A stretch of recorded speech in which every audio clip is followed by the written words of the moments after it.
permanecer de pie para orar una vez más. Dios, gracias por tus promesas que son sostén y son guía. Dios, tú sabes que cada domingo estudiamos tu palabra, tus promesas, porque las necesitamos. Y hoy, Dios, te pido que tú mismo nos enseñes.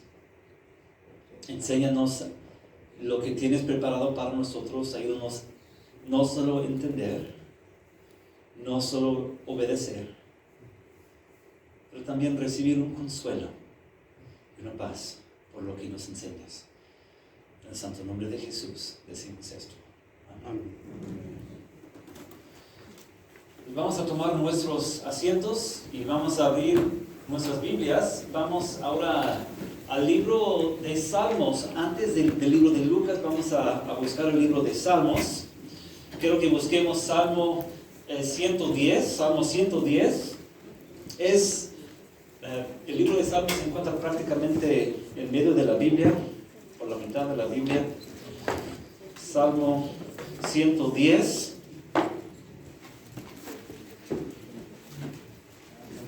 Y esto se encuentra página 632, 632.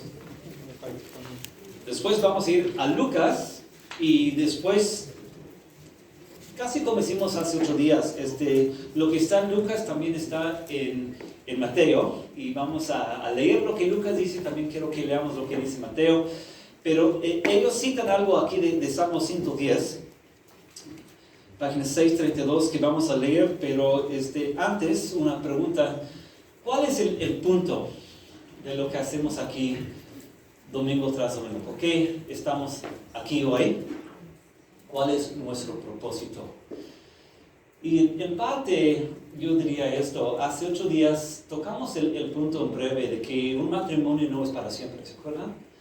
Que un matrimonio es algo que existe en esta vida, pero el matrimonio no existe en el cielo. Esto es algo que Jesús enseñó la semana pasada, y dijimos que el amor en esta vida es hermoso.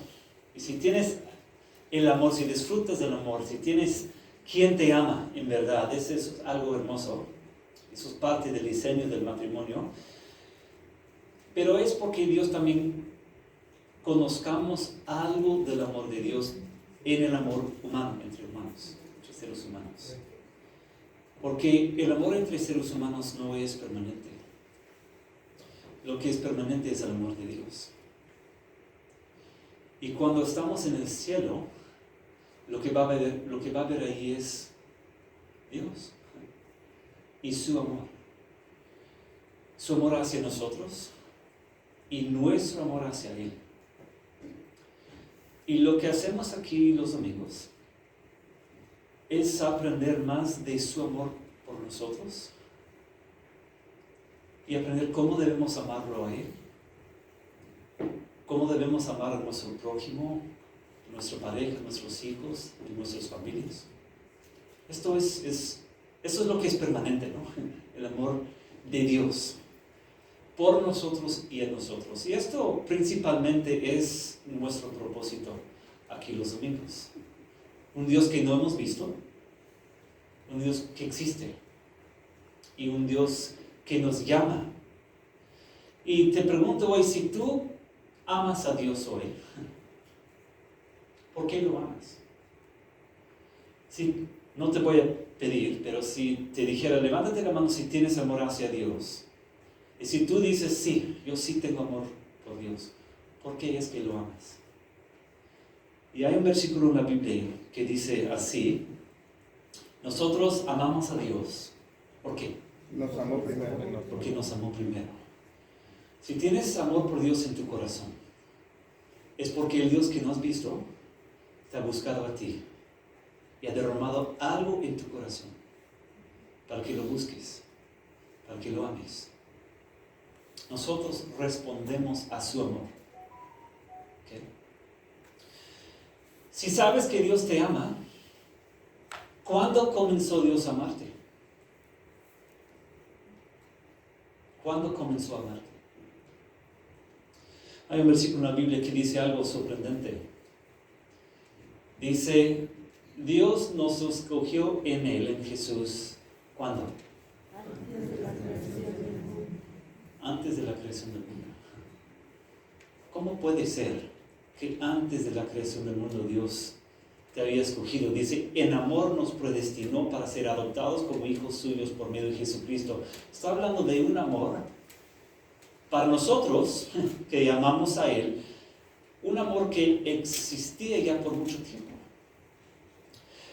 ¿Y cómo es que vemos esto? Que el amor de Dios no solamente es algo que es lo que vivimos, pero es algo que ya existía por mucho tiempo. Y en parte lo que vamos a leer hoy, quiero que veamos este amor eterno, y quiero que veas que es algo real, ¿ok? Y parte de eso tiene que ver con el plan de Dios. Si has leído la Biblia, entiendo que aquí los amigos somos muchos y no todos hemos abierto la Biblia, pero si tú abres la Biblia a Génesis 1, que es el primer libro, lees Génesis 1, lees ahí de la creación del mundo, y siempre dice que todo lo que Dios hizo, lo hizo bien, lo hizo perfecto, el paraíso. Pero no todo es perfecto en nuestro mundo, ¿no es cierto? No toda tu vida es perfecta. Entró el pecado. Capítulo 3 de Génesis, entró el pecado. Y desde ahí cambió todo. Enfermedad, la muerte, problemas con tu matrimonio, con tus hijos, la corrupción que vemos en nuestro mundo, pandemias, guerras, todo lo malo que vivimos, ahí entró. Y Dios dijo a Adán y Eva, les dijo, yo tengo un plan para aplastar la cabeza del enemigo que hizo esto. Y ese plan no es de un día, no es de 2 días. Y poco a poquito, en el Antiguo Testamento, Dios comenzó a revelar a los seres humanos su plan. Dios dijo a ciertos hombres que escribieran ciertas cosas, lo que es el Antiguo Testamento para nosotros, y Él hablaba ahí de que un día vendría el Mesías, Jesús. Ahora tenemos que ser. No todo el Antiguo Testamento habla de Él, pero en ciertos lugares. Los autores de esas partes del Antiguo Testamento no sabían realmente lo que estaban escribiendo, pero nosotros que vivimos después de los tiempos de Jesús, al leer estos versículos que fueron escritos hace mucho tiempo, entendemos que esto describe a Jesús. Un ejemplo, Salmo 22 fue escrito por rey David, un rey famoso en la nación de Israel.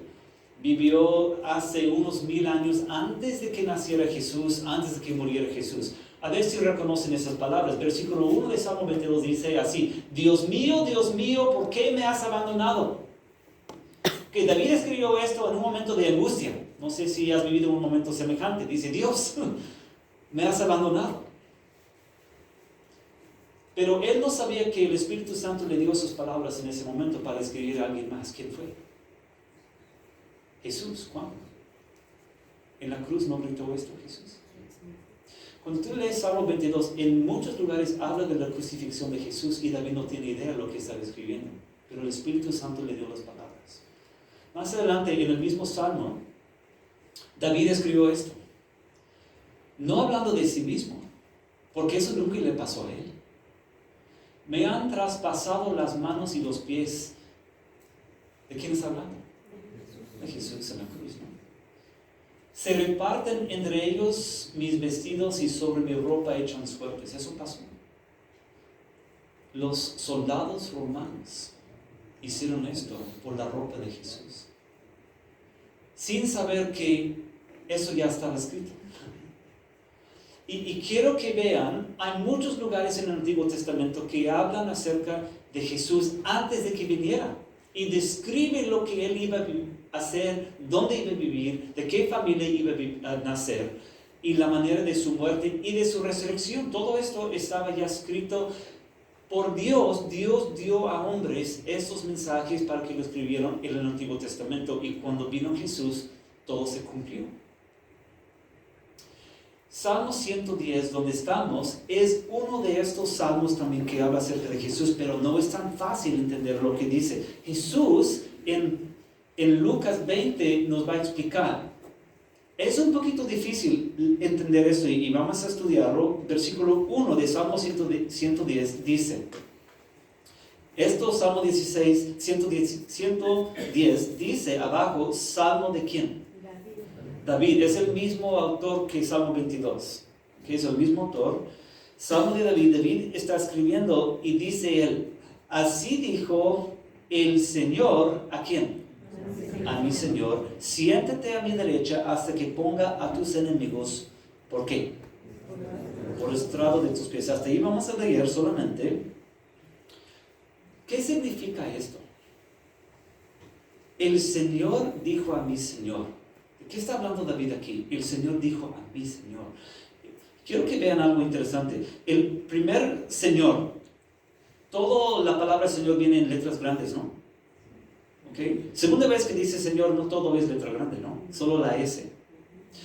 Y si tú ves y tú lees en el prefacio de la Biblia, explican la traducción. La Biblia no fue escrita ni en inglés, ni francés, ni español. El Antiguo Testamento fue escrito en hebreo. En hebreo, la palabra Señor en letra grande quiere decir Yahvé. Quiere decir Dios creador. Es decir, Dios, el Dios creador de todo. Él está diciendo, así dijo Dios creador de todo a mi Señor. Pues, ¿quién es el segundo Señor? ¿A qué se refiere? ¿O a quién se refiere? ¿Okay? Se refiere a Jesús, pero en este momento, al leerlo tú y yo a lo mejor no nos damos cuenta. ¿Okay? Pero Jesús explica a nosotros el significado de esto. Entonces leímos esto fue escrito como 1000 años antes de que viniera Jesús. Ahora vamos a Lucas 20, página 1098,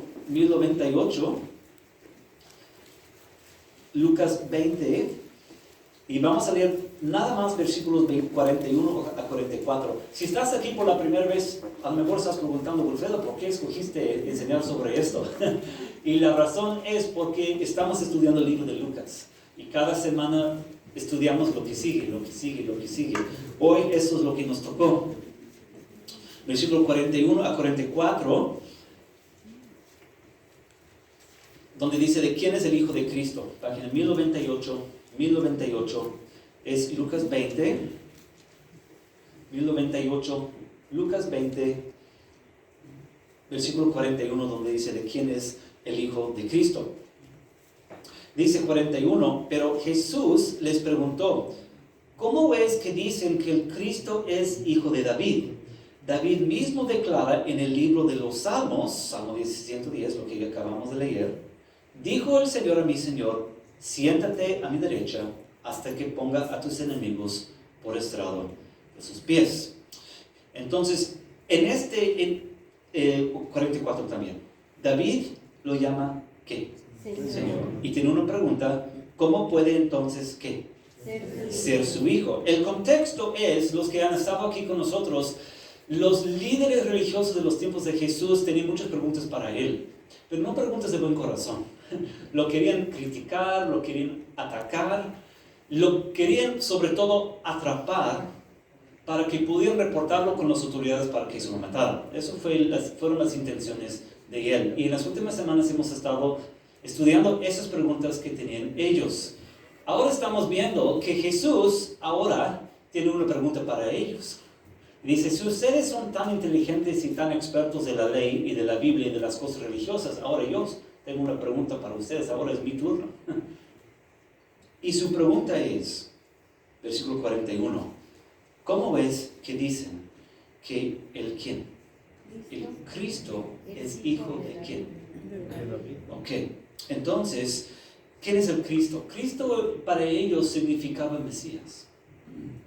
Los judíos habían estudiado el Antiguo Testamento, sabían que Dios iba a mandar algún Mesías. Pero ellos pensaban que iba a ser como un líder fuerte, para liberarlos de los romanos, como un rey político. Eso es lo que ellos deseaban tener en su Mesías. Interesante, los judíos, la mayoría de ellos en su tiempo rechazaron a Jesús, ¿no? Pero hay muchos judíos hoy día que siguen buscando un Mesías. No estoy seguro si lo saben. Pero en Israel y otras partes donde viven judíos, igual en Toronto, puedes ir aquí, en Toronto hay barrios de judíos, que todavía están esperando la llegada de su Cristo, de su Mesías, porque no reconocieron que Jesús fue. Y la pregunta de Jesús es, ¿cómo es que dicen que el Cristo es hijo de David? Quiero que busquemos Mateo 22, porque ahí, hablando de lo mismo, es página 1029, unas páginas antes, es Mateo 22, página 1029.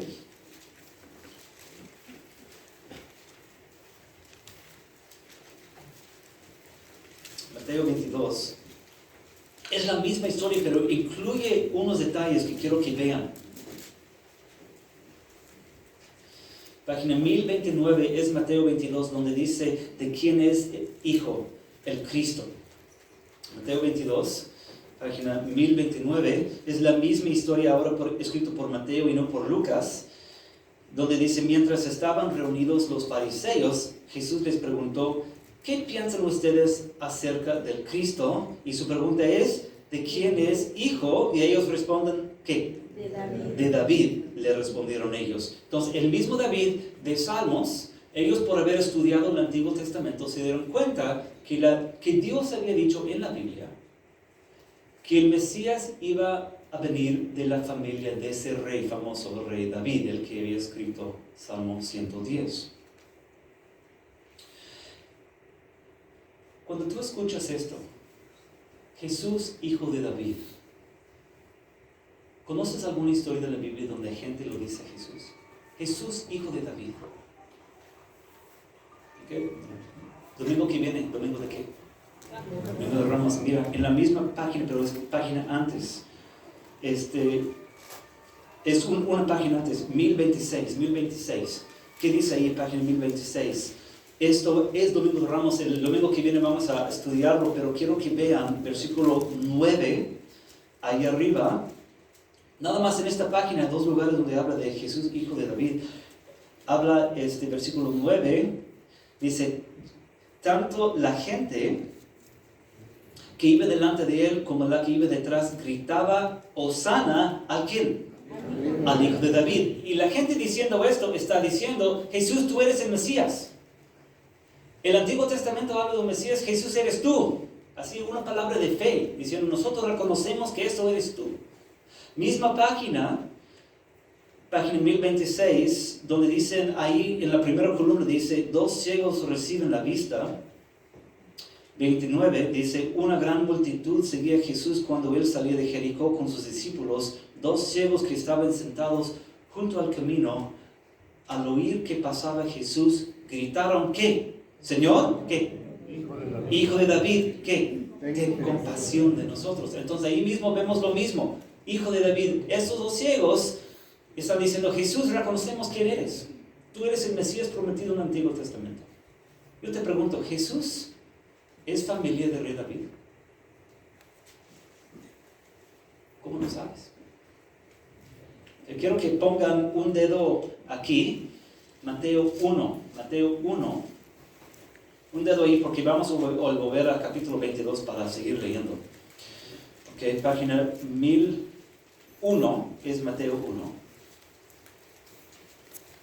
Hay 2 lugares en la Biblia que habla de toda la familia de Jesús. Uno es aquí Mateo 1, otro es Lucas 3. Lucas 3 habla desde Adán y Eva hasta los tiempos de Jesús. Habla de toda la genealogía de él. Toda la familia de Jesús está ahí. Pero aquí en Mateo comienza con Abraham. Es página 1001. No vamos a leer todo eso porque son muchos nombres. Pero el versículo 1 dice, tabla genealógica de Jesucristo, hijo de ¿quién? David. ¿Hijo de quién? Abraham. Y comienza con Abraham y habla Abraham que fue padre de Isaac y así sigue. Pero versículo 6 dice, Isaí, padre del rey ¿quién? David. Okay. David fue el padre de Salomón y podemos seguir leyendo hasta el versículo 16 donde dice, y Jacob fue padre de ¿quién? Dice, que fue el esposo de ¿quién? María. De la cual nació ¿quién? Jesús. ¿Llamado quién? Entonces esto está diciendo claramente que Jesús es de la familia de David. Es decir, las profecías del Antiguo Testamento no mintieron. Que Dios es fiel a su palabra. Jesús nació de la familia de David.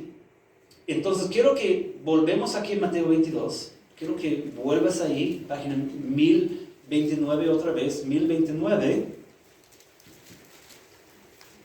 Página 1029. Vamos ahora a estudiar esto un poquito más para llegar a entender lo que Jesús está preguntando a ellos y también lo que dice a nosotros. Entonces, si volvemos a leer el versículo 41, de quién es el Hijo del Cristo, dice, mientras estaban reunidos los fariseos, Jesús les preguntó, ¿qué piensan ustedes acerca del Cristo, de quién es hijo? Y ellos dicen, de David, le respondieron ellos. Entonces eso es cierto, ellos no reconocieron a Jesús como Mesías, ¿okay? Pero reconocieron que debía venir por su familia. Ahora, versículo 43, llegamos al punto. Entonces, ¿cómo es que David, hablando por el quién? El Espíritu. ¿Qué es esto? ¿Qué significa esto para nosotros? Quiero que lo veas. David, cuando escribió Salmo 110, ¿quién le dio las palabras? El Espíritu. ¿Okay? Les muestro esto para que vean claramente la confianza que debemos tener en el Antiguo Testamento y de Nuevo. Personas atacan la Biblia. O tal vez tú tengas tus dudas. ¿Será que es cierto? Y quiero que vean aquí la confianza de Jesús en lo que está escrito. Y quiero que vean que el Espíritu en realidad dio a un hombre con nombre David las palabras. Y Jesús lo reconoce. ¿Okay? Entonces, ¿cómo ves que David, hablando por el Espíritu, lo llama Señor? Entonces, ahora llegamos a su pregunta. Jesús está diciendo, si el Mesías debe ser descendiente de David, que viene en algún futuro, es decir, aquí vivo yo y en algún futuro van a ser un bisnieto, ¿ok? ¿Cómo puede ser que esa persona que va a nacer en algún futuro muy distante, cómo puede ser que David llama a esta persona mi Señor? ¿Cómo es que David lo conoce? Porque es lo que Jesús está diciendo. Mira, el 43 dice, entonces, ¿cómo es que David, hablando por el Espíritu, cómo es que lo llama Señor? Él afirma, 44, vamos a leer otra vez Salmo 110. Dijo el Señor Dios, eso es lo que David escribió. Dijo el Señor Dios a mi Señor, es decir, al Mesías. Dios Todopoderoso dijo al Mesías, siéntate a mi derecha hasta que ponga a tus enemigos debajo de tus pies. 45, su pregunta es, si David lo llama Señor, ¿cómo puede entonces ser su hijo? Y el problema es, si David vivía y vivió y dijo, Dios dijo a mi Mesías, mi Señor, pero todavía no había nacido, como si ya existiera o como si ya existe. Eso es el detalle. Y es un gran problema para ellos, porque ellos sabían que el Mesías iba a nacer de David, pero David como que ya reconocía quién es su Señor en sus propios tiempos. ¿Tú tienes la respuesta? Y la respuesta es, Jesús ya existía en los tiempos de David. No había nacido, pero existía en forma del Hijo. La Trinidad, Padre, Hijo, Espíritu Santo. ¿Okay? El Mesías Jesús ya existía, Jesús también es eterno. Y Jesús está diciendo, yo sé lo que David quería decir con estos versículos. Porque yo, siendo Dios, le di las palabras. Él estaba hablando de mí. Ya me conocía, porque yo ya existía hace 1000 años. Pero aquí estoy en carne y hueso, siendo el Mesías, y ustedes, ellos los judíos, no lo reconocieron. Y por eso, versículo 46, dice, nadie pudo responderle ni una sola palabra.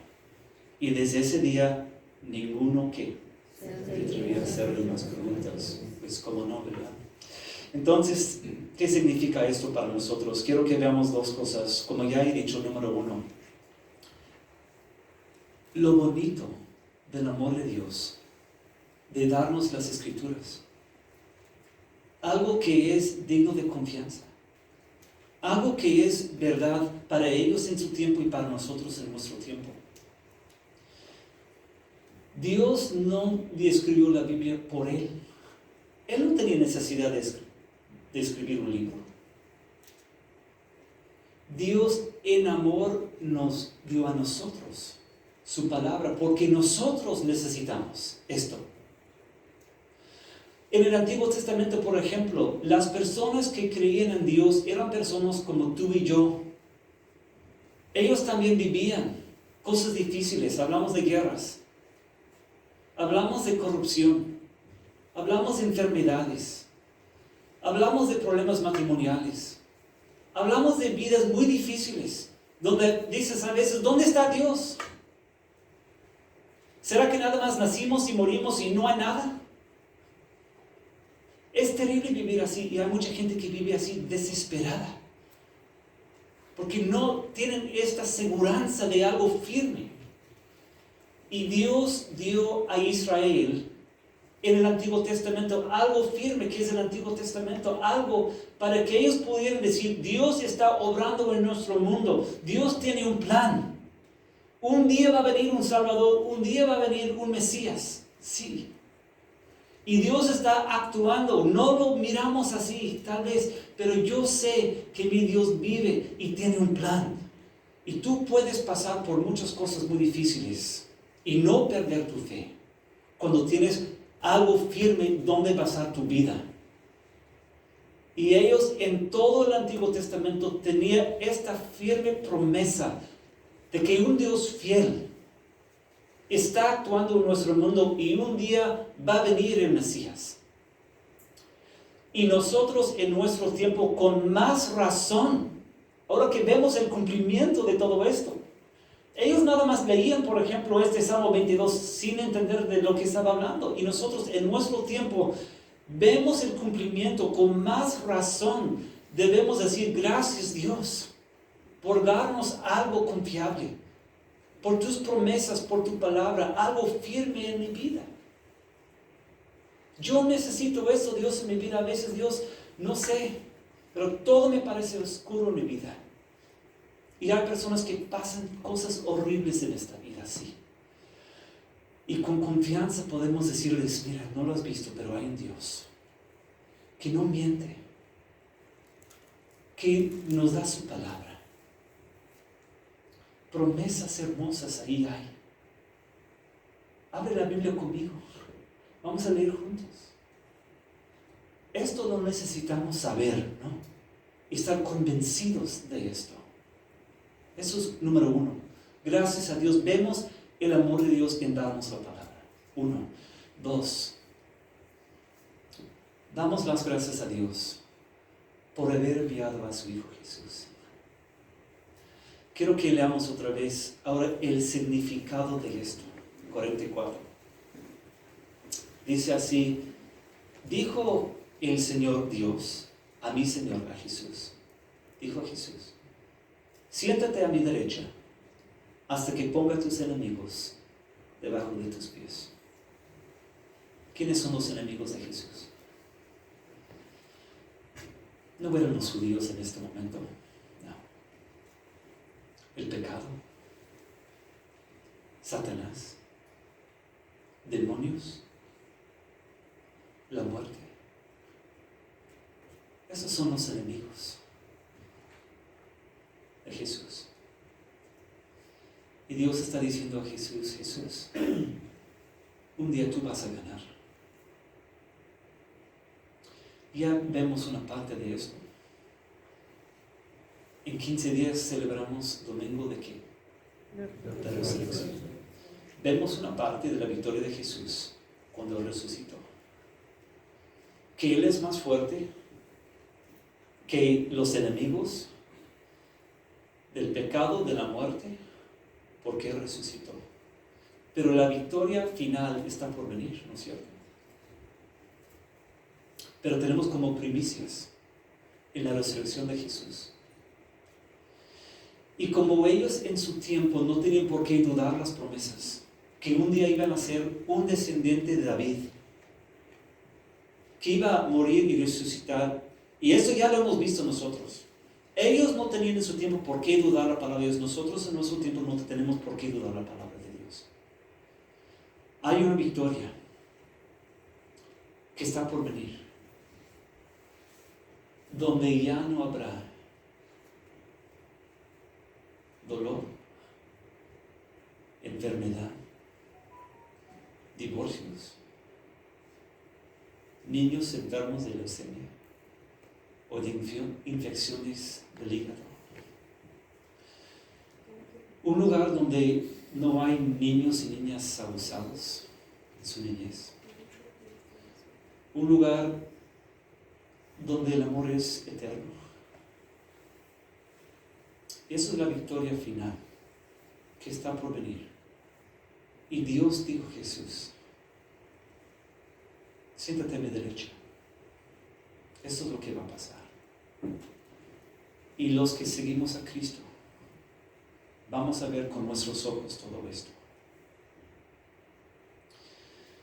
Los judíos no reconocieron a Jesús y nunca verán el cumplimiento de esto por haberlo rechazado. Y te pregunto, ¿quién eres tú? ¿Tú aceptas y crees y reconoces quién es Él? Vamos a terminar con una oración. Jesús, gracias por tu palabra, gracias por lo que dices, gracias por ser el Mesías, hijo de David. Vemos tu compasión, vemos tu poder. Jesús, gracias por tu palabra. Nos consuelas con tu palabra, nos das paz. Y ayúdanos, Jesús, a amarte a ti. Dios, si somos tercos, pido, cambia nuestros corazones. Danos amor sincero hacia ti, hacia nuestras parejas, hijos, familiares, amigos, compañeros en este mundo. Y queremos verte pronto. En el santo nombre de Jesús decimos esto. Amén. Pues vamos a cantar ahora 351. Vamos a ponernos de pie para cantar esta canción 351. Amarte solo a ti, Señor, amarte solo a ti. 351.